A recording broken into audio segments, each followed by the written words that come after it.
been fairly calm until quite recently, when the winds really have started picking up. Just a moment ago, me and my cameraman were watching some people trying to put up an umbrella as they came out of the train station, and it went straight away. There was no hold back. It certainly wasn't one of the more expensive varieties. It was probably quite a cheap one, because it was gone straight away, ripped out of the person's hands, and flew off into the distance. The latest we're hearing about travel, we've had this blanket ban, pretty much the advice not to travel because of this amber warning in the East Midlands, where I am in Nottingham, advising people not to go and use the trains. There are trains still running for emergency situations, but the latest that we're hearing from East Midlands Railway is that it's going to suspend in its entirety trains running in and out of St Pancras, London St Pancras. So that's trains that will go to Nottingham, to Derby, and further up onto the country.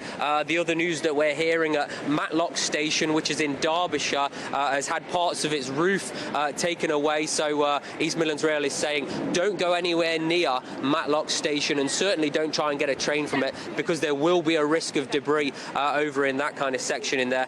In terms of inside of Nottingham train station, I don't know if you can see behind me, but there are people who are just sat down waiting for their trains. On most of the boards it's just cancellation, cancellation, delayed, on time, cancellation, cancellation. And what East Midlands Rail is saying is that if you are going to get a train and it is going to actually run, you could be waiting at least another 2 hours on that journey. So a train from Nottingham down to London, if it was running, would take you around an hour and 45 minutes. That is expected to take at least 4 hours.